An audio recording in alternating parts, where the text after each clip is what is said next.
All right. So I'm going to go with Dodgers. Obviously, they have a good lineup, right? But I mean, their pitching's elite at this point. 2.14 ERA, leads baseball, a whip under one, which is absurd. A batting average against a 194 and run differential of plus 80, and they beat who the hell they played last night, but they beat them 11-1. The They beat Pirates, they just fucking the dog Pirates. walked them up and down the field. Right. So, I mean, they just, they're going to bury teams throughout the year, especially, the teams towards the bottom, right? Like teams that don't have substantial enough, starting pitching to hang with these guys. It's going to be a tough year for a lot of teams that have to face lineups like that. And then trying to beat Bueller, Gosling, Urias, like it's no joke. These guys can really pitch. So Angels, Dodgers, or Angels, Yankees, Dodgers. This is where it got tough, and Colin might be a little upset with me, but I left the Mets off. They were probably number 6. So that's disgusting. You know what? I'll make Absolutely it up to you at disgusting. some point. I'll make you it. You don't up need to you. make it up. I just need to know why.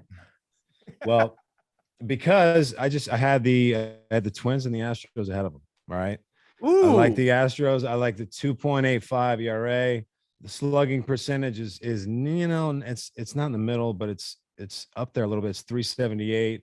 They got 36 homers, which I like. And the Twins, their starting rotation, their slugging percentage, what Buxton is doing, and if he stays healthy, man, I hope he does. I mean, it's fun to watch him turn into the player that he's become, right? Because it's taken a number of years for him to transition and take that next step. And it just speaks to how difficult this game is to play, right? He's always had these tools, but then now he's finally putting it together and turned himself into an elite superstar in the game. So very happy for Buxton.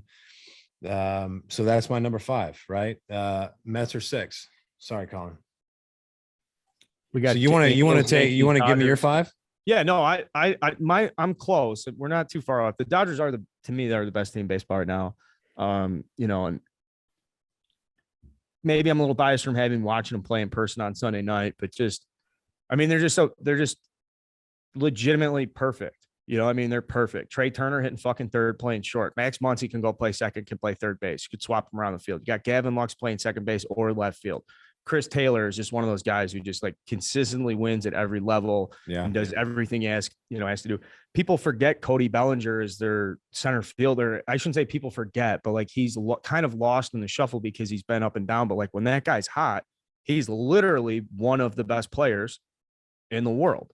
And if he gets hot, how much better does that make the team, right? If he's just kind of if he's serviceable, that team is really, really good. But then if he steps it up to the level that he's capable of, then it's like teams don't have a chance.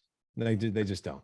And then you have one of the best generational right field, one of the best right fielders of his generation, I should say, one of the best first basemen of his generation. It's not unreasonable to say these are like Mookie Betts and Freddie Freeman are like perennial all-stars. And like they just win every year, and it's part of the system. It's part of the culture. But again, I don't know. They're just fucking rocking and rolling. And then after them, I do have the Yankees, just because when the Yankees get hot, like they get into this mode where like they just bulldoze people. It's like, 8 out of 20. And you can just see it. Like even last night, we'll get into a little bit of Bush League of the Week stuff, but like they're just kind of, when those guys are hot and they're rolling, they're unstoppable. But when the wheels fall off the Yankees, there's nothing that's like honestly more enjoyable to watch, and their fans freak out because they have like a bad 10-game stretch. But right now the Yankees are playing to me. They're the number 2. I got them after that. Sorry. Hey, Colin, I got the Mets 3rd. I think that's fair. I think that's totally fair. Of course you do. Well, if you look at some of the advanced stats on the pitchers, Bassett and McGill are like not messing around at all. These guys are just absolute fucking studs. And the way he's filled in for DeGrom is just, it's huge for his team. Well, not even just the pitching, but this team has found a way every single time, even if they go down, to come back. No, you're right. You're right. Which Mets teams in the past don't do. Come back in Philly, man. Yeah, that alone. But comeback in Philly Mets teams in the past lose 99% of these games.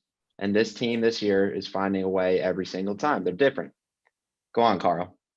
No, you're just going to like, my bias is just going to come out here. Fourth, I have the Brewers. I know that's silly, whatever, but the Brewers started slow. Once that started pitching staff and that, and just the whole thing gets going. I mean, you just can't beating them in a series is just so hard because I it's don't like think that's even if silly you at get all. Burns and they have Woodruff and Peralta hanging around.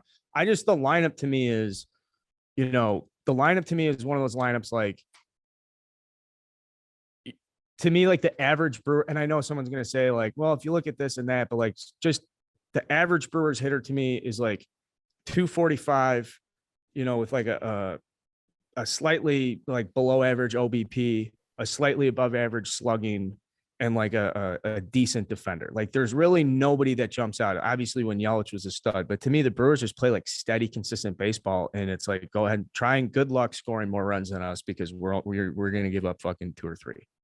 Well, that's a fact. You have Peralta, Woodruff, and Burns, especially in the top 3, like you said. Trying to beat those guys in a series is going to be no easy task. And their lineup is steady, right? They have guys, and talk about like the shifting as we were earlier. Like these guys, especially when they're down in the count, like they'll take stuff to the opposite field, right? It's really fun to watch these guys hit. So I'm with you. It's a really good lineup too. And then last, I got the Angels just because I still have this bias on my back that like the Angels are frauds, even though they're not frauds. It's just like stuff like seeing Detmers go out and pitch. We talked about Sandoval in the first episode. Like you just see more, like the more I'm going to see the Angels, the more I'm going to like them. But at the end of the day, Trout, Ohtani, Rendon, I mean, Ward's obviously great. They got some other great players, but those 3 in the middle of the lineup is just, to me, that's like modern day murder's row. You're not wrong. Yeah. No, I'm not wrong. Yeah, I'm you're not wrong at all. And Joe's loving it. Joe's definitely loving it. Joe is loving it.